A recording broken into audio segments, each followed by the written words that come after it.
La CAN, ça c'est un objectif. 2027, ça reste quelque chose. Je dirais, je ne vais pas dire que les Burundais ne vont pas me pardonner. Déjà, moi-même, personnellement, je ne me pardonnerai jamais si le Burundi ne se retrouve pas à la CAN 2027.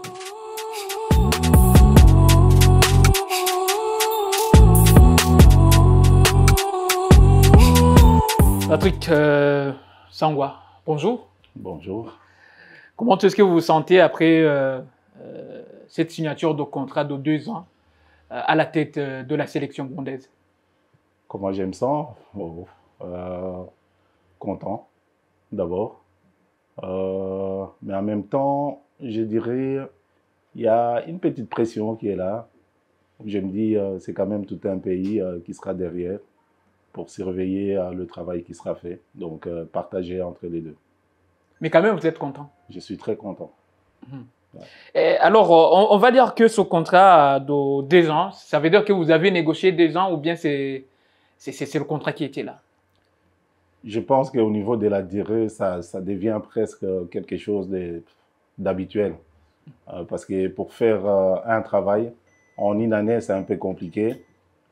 Et c'est pour ça qu'on est parti sur 2 ans. Parce que c'est quand même logique que la première année risque d'être un peu la période pour mettre des choses en place. Et puis la deuxième année pour bien confirmer et récolter vraiment le fruit du travail fourni. On va dire que c'est un rêve qui devient réalité. À première vue, je dirais oui, tout à fait. C'est un rêve qui devient réalité.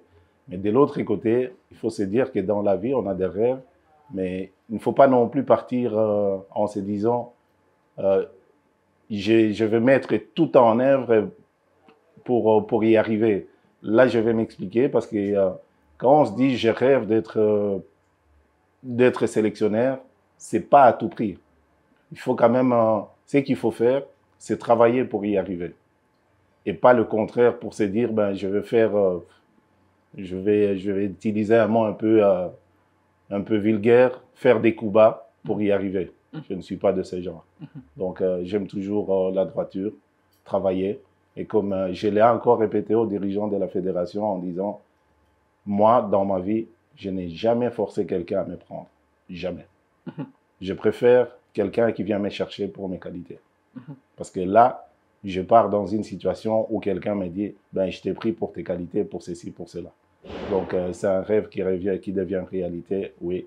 Mais voilà, je pense que derrière, il y a eu un gros travail. Mais ça veut dire que quelque part, il n'y a pas eu de contact de Sangwa auprès de la fédération. C'est la Fédé qui vous a contacté. Alors, quelque part aussi avec votre CV parce que vous étiez aussi dans le staff du sélectionneur précédent. On va dire que voilà, c'est vous n'avez pas contacté la Fédé et c'est la Fédé qui vous a contacté. Je n'irai pas jusque-là parce qu'il y a une chose qu'il faut savoir, je reste quand même un enfant du pays et les contacts avec la fédération, ça ne date pas d'aujourd'hui. Je dirais avant, c'était plus avec le ministre Jean-Jacques Nyeni-Migabo, avec qui j'avais eu des contacts il y a bien longtemps. Donc, depuis mon départ du Burundi, je suis toujours resté en contact avec le pays, avec le milieu footballistique burundais, avec qui j'ai discuté. Et donc, ici, même avant de venir dans le staff précédent, j'avais eu déjà un premier contact avec le président lorsqu'il était venu en Belgique. Je me rappelle même que j'avais eu un contact bien longtemps avec l'honorable Révérien. Quand il était venu dans un voyage en Belgique, on s'était vu, on avait parlé. Donc, je pense que ce n'est qu'une suite logique pour se dire, parce que quelqu'un qui dira « je n'ai pas postulé », je répondrai quand même oui, je n'ai pas postulé. Mais de l'autre côté, voyant mon parcours, voyant tout ce que j'étais en contact avec les gens, c'est en quelque sorte postuler sans pour autant postuler. Et même la dernière fois, quand ils avaient choisi l'ancien sélectionneur, je l'avais dit, moi, je ne viendrai pas au Burundi pour arriver. Je pense que être sélectionneur, habiter au Burundi, à l'heure actuelle, le pays n'aurait pas supporté la charge financière. Donc, c'était ça le frein qui freinaient depuis pas mal d'années pour que je puisse venir entraîner l'équipe nationale, je pense, à mon avis. Ça veut dire que vous êtes cher? Non, oui et non. Oui, pourquoi? Je suis cher parce que le montant que je sollicite est quand même énorme. Non, pourquoi? Parce que je ne regarde pas l'argent. Quand je me dis il me faut ça, c'est un petit peu pour la survie de ma famille. Parce que j'ai des charges à payer, je sais si. Et donc, en décidant de quitter la Belgique pour venir vivre au Burundi, ça veut dire que ma famille n'aura plus les mêmes moyens pour survivre. Donc, c'est là où j'ai dit non, je ne suis pas cher parce que ce que je demande, ce n'est qu'un dû, un remplacement de ce que j'ai.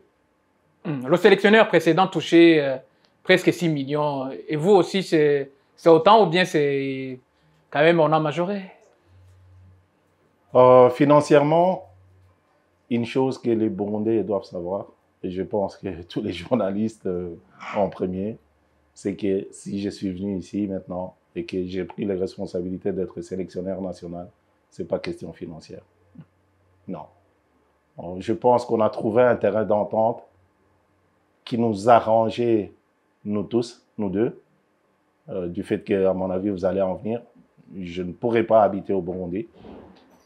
Je reste là. Comme ça, j'évacue à certains de mes besoins qui pourront aider à supporter les charges financières de ma famille. Et en venant au Burundi, ben, je pense que ce n'est que... je viens en tant qu'enfant du pays, c'est tout.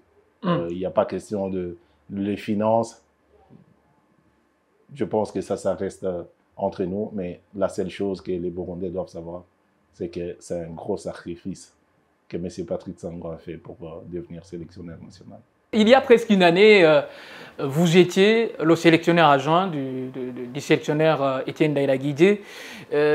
Du coup, vous décidez, après le match contre le Cameroun, de démissionner. On va dire que c'était une sorte de reculer pour mieux sauter. Non. Non.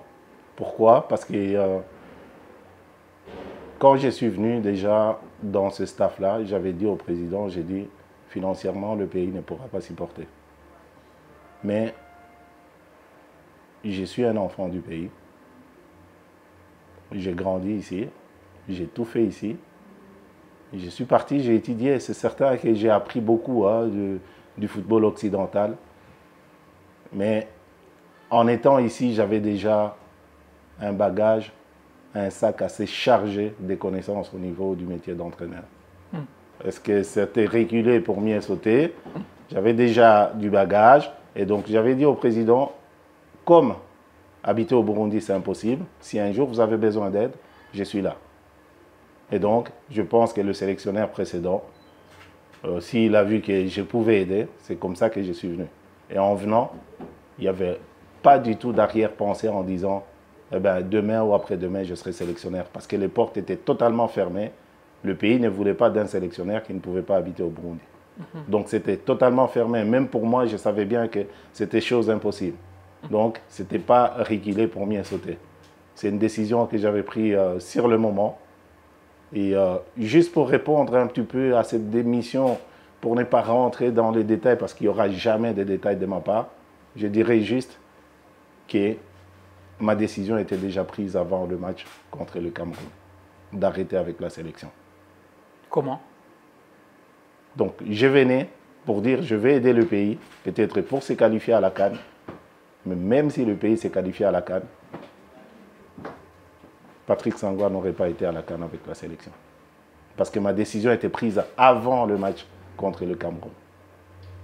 Contre le Cameroun et contre l'aventure, il me semble bien, qu'a commencé avec son match amical en Indonésie. Oui, l'aventure. Ça veut dire que ça n'a pas marché dès l'Indonésie. Voilà, il y a des choses que je ne vais pas évoquer. Vous savez, dans la vie, il y a toujours des choses entre deux personnes.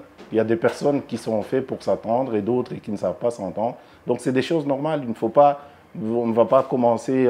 Je ne répondrai jamais à des détails à ceci. Ce n'est qu'une chose, ce n'est qu'une constatation de ma manière de voir les choses. Parce que moi, j'ai une manière de voir les choses. Et que dans ce moment-là, Après le match contre la Namibie, ma décision était déjà prise en disant je vais accompagner la sélection jusqu'au bout. Et si qualification il y a, mais moi je n'irai pas à la CAN. Bien, c'était une histoire d'ego entre Patrick et Étienne. D'ego, vous savez, de ma part, je pense que ceux qui me connaissent, il n'y a pas terre à terre que moi. Mais c'est vrai que je suis quelqu'un de très franc. Et le jour où quelqu'un se mettra en face de moi et qu'il y a quelque chose que moi je trouve qui n'est pas correct, je n'hésiterai pas à le dire. Et les gens apprendront à me connaître parce que la franchise reste ma marque de fabrique. Ça ne sera pas. C'est pas un handicap de ne pas habiter au Burundi, attaquer sélection du Burundi. Un handicap, 5% d'handicap. Si on prend 5% d'handicap, je dirais que dans la vie de tous les jours, je pense que même moi, sans le savoir, j'ai sûrement peut-être 5% d'handicap que je ne connais pas. Et pourtant, tout le monde me voit comme quelqu'un de normal. Donc 5% d'handicap. Pourquoi j'ai dit ça? Parce qu'à l'heure actuelle, si on regarde plusieurs sélections, les joueurs viennent de l'extérieur, la majorité. Et les regroupements, les dates FIFA se font de telle sorte que le dernier match se joue le dimanche et puis le lundi, la période FIFA commence. Donc, et le match, maintenant, supposons on va prendre l'exemple du prochain match qui va se jouer le 14. Les joueurs ont leur dernier match le dimanche 10 novembre. C'est lui qui joue en Belgique, qui joue peut-être en France. Il joue son dernier match le dimanche. Il quitte le pays où il est le lundi. Il ne peut pas quitter le dimanche, parce que souvent c'est le soir. Il quitte le lundi, il va en sélection. Il arrive quand? Il arrive mardi. Donc, moi en tant que sélectionneur, j'habite au Burundi. On va jouer peut-être maintenant ici en Côte d'Ivoire. Le joueur arrive mardi, même si j'étais au Burundi, le joueur arrive mardi. Donc, j'habite au Burundi pendant toute la période, juste pour le côté, pour dire, ben voilà, le jour de la sélection, le mardi, je commence à travailler avec la sélection. Quel avantage? Quel handicap plutôt? Il n'y a pas d'handicap, parce que ce n'est que mardi que je pourrais commencer les entraînements avec mon effectif. Donc, tous les autres, la période avant, qu'est-ce que je pourrais faire? Travailler avec 5 joueurs, 6 joueurs, 7 joueurs. La sélection, je suis sélectionneur. Je ne suis pas un entraîneur. Je n'entraîne pas. Je sélectionne les meilleurs et mettre en place une stratégie en 2, 3 jours, grand max, pour pouvoir faire du bon résultat.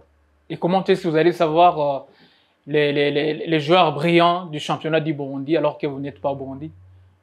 Ben ça va être... dans mon staff, il y aura quelqu'un, dans mes agents, il y aura quelqu'un qui habite le Burundi. Et c'est lui qui sera en charge de ça. Et ne vous tracassez pas, ce n'est pas la première ni la dernière fois qu'on se voit, parce que le Burundi me verra très souvent pour pouvoir venir de temps en temps voir quelques matchs du championnat burundais. Ça ne sera pas tous les week-ends, mais ne vous tracassez pas, on verra de temps en temps dans les stades burundais. On voit que le calendrier est surchargé, surtout avec le mois de novembre, parce qu'il y aura 2 matchs du Burundi.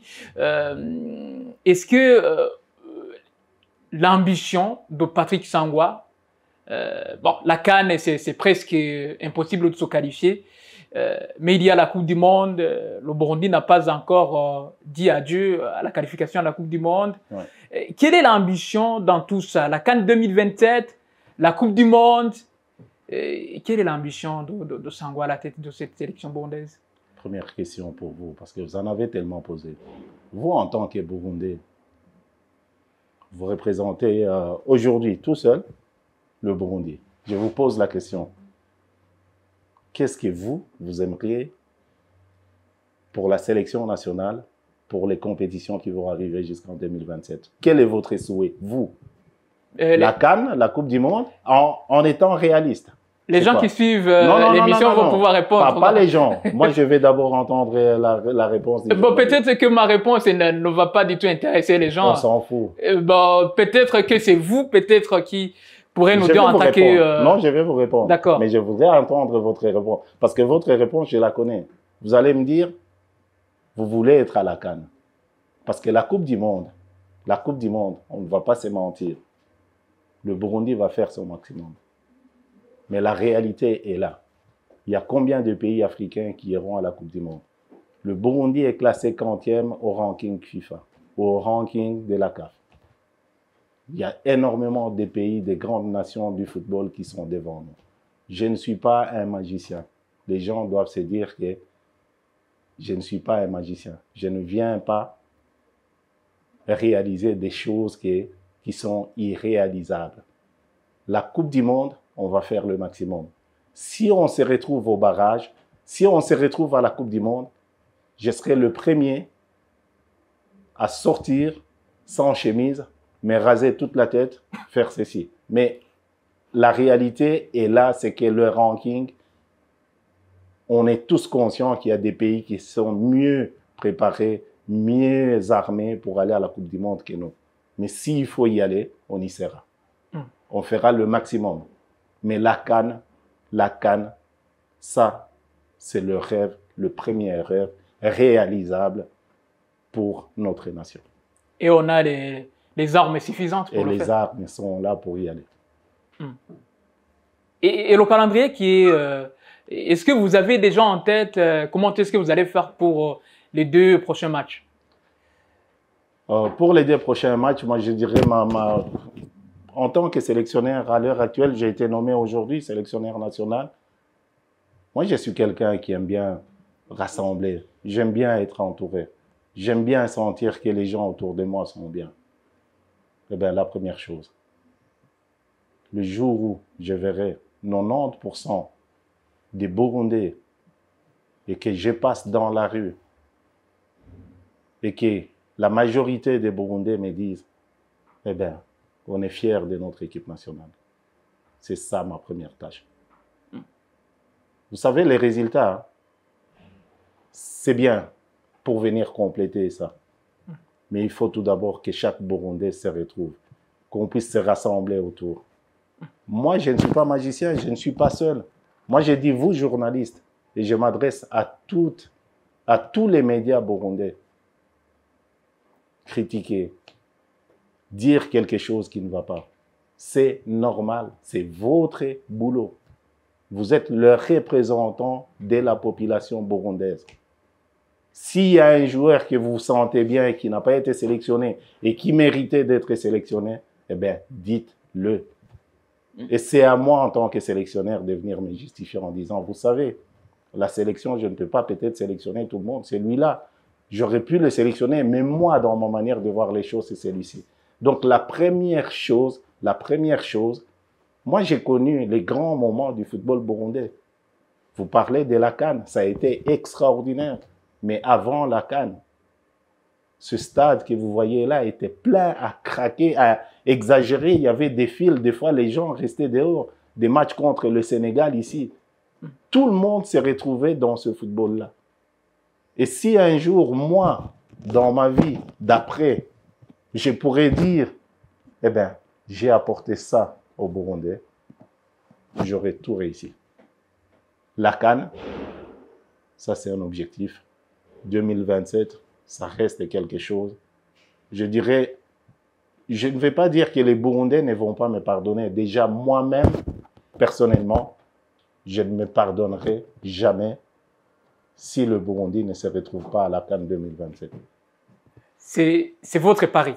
C'est mon pari. Et je prends note, j'ai dit, moi-même, je serai très dur envers moi-même. C'est l'objectif numéro 1. C'est l'objectif. Et quand je dis, parce que vous insistez sur cette question, objectif numéro 1, mais je vous dis, c'est l'objectif numéro 1 de tous les Burundais. Moi, j'ai été spectateur. Je sais, l'objectif numéro 1 de Burundais, c'est de se retrouver à la CAN. C'est ça l'objectif numéro 1. Mais le Burundi vous confie je peux dire, le volant pour Ah ben ouais, les conduire dans conscient. cette CAN. Ben, c'est moi qui est là. Et je vais faire le maximum.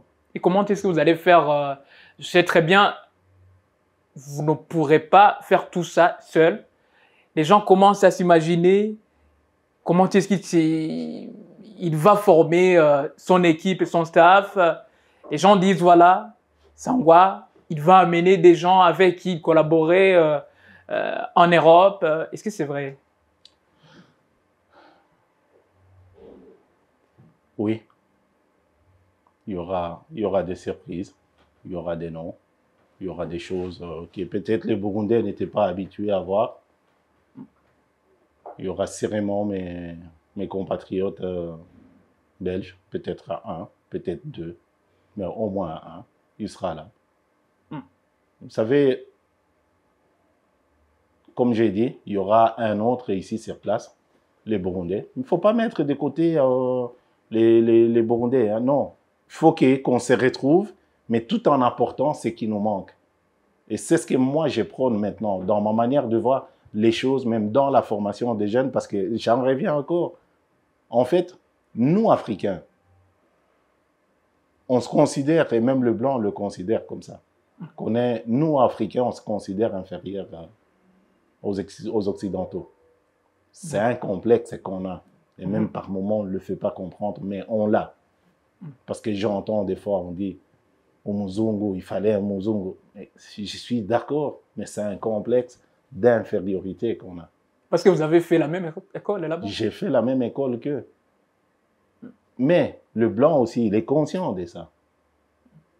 C'est bien que ces gens-là, moi, je suis supérieur à eux. Eux, ils ont le complexe de supériorité. Et maintenant, moi, là où je travaille déjà en Europe, tous mes adjoints sont belges. Tous mes adjoints sont belges. Je suis le seul africain. Qu'est-ce qui va m'empêcher en équipe nationale d'être entouré aussi des Occidentaux? Il y en aura peut-être un. Mais on dit, ce qui manque aux Africains, c'est la rigueur. Eh bien, je viens justement, c'est là où j'ai dit, nous, Africains, avec notre complexe d'infériorité, qu'est-ce qu'on doit aller chercher chez les Occidentaux? Ce qui nous manque, nous. C'est ça qu'on doit aller chercher. Il ne faut pas aller chercher tout. Parce que quand vous allez chercher un Occidental, c'est comme si vous prenez tout des Occidentaux, vous ramenez chez vous. Mais ce gars-là, est-ce qu'il est préparé? Est-ce qu'il est bien? Est-ce qu'il est ceci? Il y a certains Blancs qui s'adaptent rapidement, qui arrivent à jongler, à se retrouver, se dire, oui, mais c'est le football africain, il y a ça. Mais on doit pouvoir garder notre identité tout en allant chercher le plus chez les Occidentaux. Et si moi, je vais chercher un Belge qui vient, il doit m'apporter ça.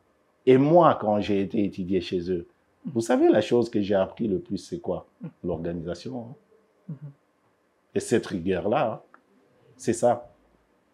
Et c'est ça qu'on doit apporter. Mais attention, c'est pour ça que j'ai dit, nos entraîneurs sur place et même l'identité burundaise doit rester. Et c'est pour ça que je ne pourrai jamais faire un staff constitué uniquement des Occidentaux. C'est niet. Il faut un mélange de deux. Et avec ce mélange-là de culture, si ça prend, si on y arrive, eh ben, il y aura quelque chose de beau derrière. Mais à 15 jours, la sélection, les joueurs convoqués, on peut s'attendre au retour des joueurs qui avaient annoncé qu'ils ne reviendront plus dans la sélection si le sélectionneur Etienne Ndairagije est toujours au coach du Burundi. Mais avec vous, est-ce que ça veut dire qu'ils pourront d'abord manifester qu'ils sont, je sais pas, prêts pour revenir dans la sélection, ou bien vous-même, vous allez, je sais pas, contacter ces joueurs pour leur dire, voilà, maintenant c'est moi, il faut venir. Ben, aujourd'hui, on est à la fédération. Ils ont annoncé un nouveau sélectionneur. C'est comme si on dit, voilà, Mercade, aujourd'hui, ça c'est ta nouvelle maison. Vous rentrez dans la maison, il y a une chambre. Allez-vous y dormir ou pas? Bien évidemment. Eh bien voilà. Donc les joueurs, moi j'arrive dans une nouvelle maison. J'arrive dans une nouvelle maison et je vois une belle chambre qui est là. Je ne peux pas me priver. Hein. Je ne vais pas me dire non, on m'a donné cette maison, il y a une belle chambre là, je ne vais pas la prendre. Hein. Et donc, toutes les cartes sont redistribuées. Les cartes, j'ai pris le jeu de cartes qui était à table et moi, j'ai jeté comme ça. Et donc, tout repart à zéro. Et les binationaux en Europe, on disait que c'est le travail du manager, de team manager, comme on dit. Comme Patrick habite en Europe, il va le faire seul ou bien il y aura encore un team manager? Il y a une chose qu'on doit se dire, hein, c'est ce que j'ai dit des Occidentaux, on doit prendre le positif de ces gens-là, leur manière de fonctionner, ils sont très méticuleux sur pas mal de trucs. Et quand on me dit, le team manager va chercher les joueurs, je me dis, mais c'est pas possible. Dans les sélections les mieux organisées, il y a des personnes attitrées qui vont passer à gauche, à droite. Leur boulot, c'est des détecteurs de talents. Ils vont détecter ces nouveaux talents-là. Mais en détectant ces nouveaux talents, l'information arrive au sélectionneur. Mais moi, en étant là, maintenant, on n'a pas cette personne-là. C'est au niveau du staff sportif qui doit s'occuper de ça. Mais le team manager, c'est comme tout Burundais. Hein. Si vous, Merkia, demain, vous entendez qu'il y a un très bon joueur burundais qui évolue à tel endroit et que moi, je ne suis pas au courant, eh bien, passe-moi un coup de fil. Hein. Et moi, avec la fédération, je vais m'arranger. Ne vous tracassez pas. Les déplacements, j'en ferai. On peut s'attendre à de nouveaux visages des binationaux qui proviendront de l'Europe? On va faire le maximum. On fera le maximum pour convaincre la majorité, le maximum de binationaux. Mais pas n'importe qui. Hein. Ne vous tracassez pas. Hein. Je connais le football européen. Je connais le niveau de chaque pays européen au niveau footballistique. Donc, un joueur qui joue à tel niveau et que je sais bien que footballistiquement, il n'est pas meilleur à un joueur d'ici, eh bien, c'est le joueur d'ici qui jouera. Ce n'est pas seulement, soi-disant, il est binational. C'est une carte, c'est une preuve ou soit un bon d'entrée. Niet. Niet. Vous annoncez la sélection quand? La sélection sera annoncée donc, les présélectionnés ou bien les joueurs convoqués? Moi, je convoque 22 à 23 joueurs de demain. Et puis, s'il y a la moindre modification, eh bien, vous serez au courant et vous saurez qui viendra remplacer tel. Et demain, vous saurez aussi la composition de tout mon staff. Terminons par, je peux dire, quelque chose, je peux dire un peu, je peux dire anecdotique. On vous voyait souvent avec des bouquins, des livres partout où vous alliez. On va dire que Sangwa, c'est un intellectuel footballistique qui aime écrire chaque fois ou bien lire, comme on le voyait souvent avec les autres entraîneurs qui écrivent beaucoup dans le match. Les livres avec ça, ça veut dire qu'ils sont cultivés chaque fois. Ben, oui, je vais répondre à cette question. En partant un peu dans le passé, vous savez ce qui m'a formé, moi, ici au Burundi, quand j'étais ici au Burundi? Ça n'a jamais été les formations FIFA ou les formations de 2 semaines de décennies, tout ça. Ça m'apportait un plus. Mais là, le centre jeune Kamenge. Un jour, je suis rentré, j'ai vu des bouquins de foot, je regardais. Et dès là, j'en ai appris énormément. Vous savez, le football, c'est comme l'IT, l'informatique. Ça évolue tous les jours. Tous les jours, ça évolue. Vous savez, à un moment donné, on nous a souvent parlé des étirements des joueurs. Que c'était bien, il fallait s'étirer parce que le muscle était fatigué, ceci. Vous savez qu'à l'heure actuelle, la majorité des personnes te disent il ne faut jamais s'étirer à chaud. Et pourtant, avant, tu faisais ton échauffement avant de commencer ton entraînement étirement. Et maintenant, on dit ces étirements-là sont à la base des micro-fissures au niveau de certains de nos muscles et tout ça. Donc, il faut toujours continuer à apprendre. Et c'est comme ça. Et quand j'étais ici, ben, j'essayais de me former moi-même. Je me formais personnellement parce qu'il il n'y avait pas encore les formations au CAF. Oui. Voilà, alors, quelque part, j'avais l'idée de vous poser la question de savoir si vous serez aussi en tête des sélections des jeunes, de la sélection de la CECAFA, du CHAN, ici, des joueurs locaux. Est-ce que ça se trouve dans ce que vous avez signé dans le contrat? Il y a une petite note. Il y a bien entendu une petite note. Mais chez moi, il n'est pas question d'accumuler les fonctions. Parce qu'en tant que sélectionneur, déjà, la tâche est énorme de l'équipe nationale senior. Je me concentre sur ça. Maintenant, je serai là pour superviser, pour donner mon avis à la personne qu'il faudra mettre, pour faire ceci, pour discuter avec ce sélectionneur-là. Mais vous n'entendrez jamais. Le jour où un de ces entraîneurs-là, qui prendra les moins de 17 ans, l'équipe nationale pour la compétition CHAN, venir vous raconter que soi-disant, mais c'est Patrick Sangwa a participé à la sélection, il m'a forcé à prendre ce joueur-là, vous le traitez de menteur automatiquement. Moi, je serai là en tant que conseiller. S'il a besoin de moi, je serai disponible. S'il n'a pas besoin de moi, eh bien, il pourra faire son boulot tranquillement. Mais ça sera un travail d'équipe.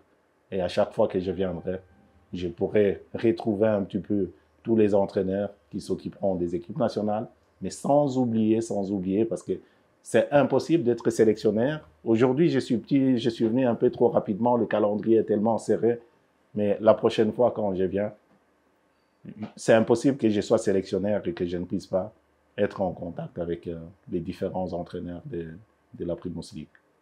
Ça sera mon premier chantier, rentrer en contact avec ces entraîneurs-là. Parce qu'il est possible qu'un de ces entraîneurs-là, il voit en équipe nationale qu'il nous manque un défenseur central gauche et que peut-être la personne qui est ici, lui, il ne voit pas et que cet entraîneur-là me dit « Oh, mais quand même, il est très bon, hein, il est ceci. » Eh bien, peut-être lors de mon prochain voyage, je viendrai spécifiquement pour voir un match de cette équipe-là, pour voir si réellement ça vaut la peine. Donc, ça sera travailler avec les autres entraîneurs. Je vais conseiller les autres sélectionneurs. Et puis, de l'autre côté, c'est un message à vous journalistes. Hein, parce que ça aussi, ça pourra réellement aider. Ça pourra réellement aider notre football. Je prends l'exemple de tous les championnats européens. Chaque week-end, dans chaque journal, il y a les 11 types.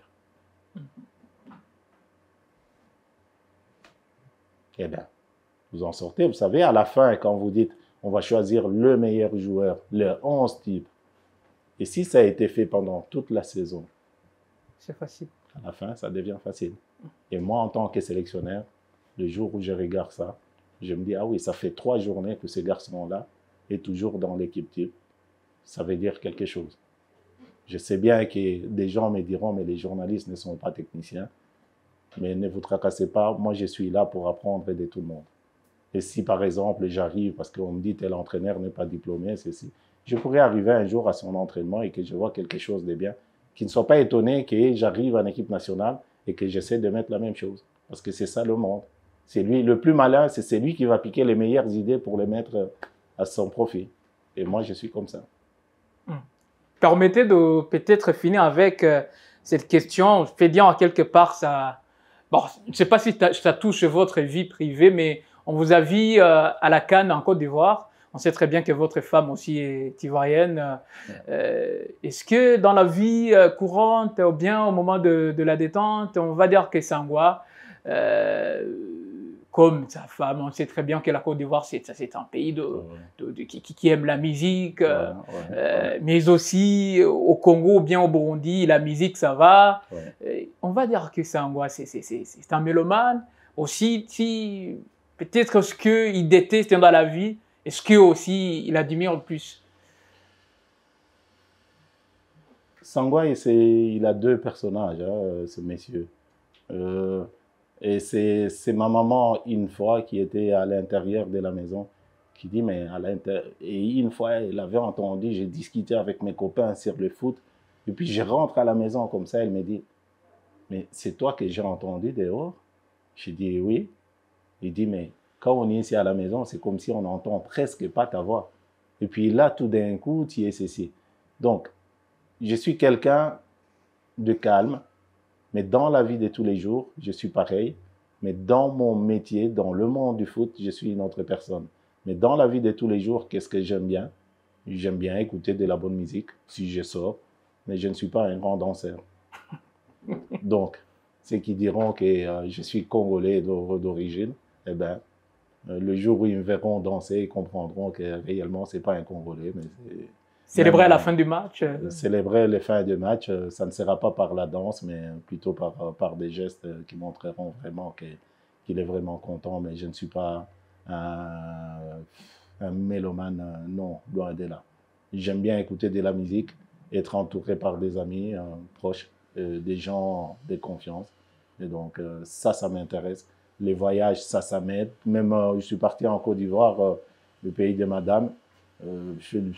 Je rentre dans une boîte de nuit, mais on ne me verra jamais me lever et aller danser. Non. Des fois, je suis là, je regarde. Juste regarder, ça me fait du bien. Merci beaucoup, Patrick Sangwa. Je vous en prie. Ça a été un plaisir et merci pour l'invitation.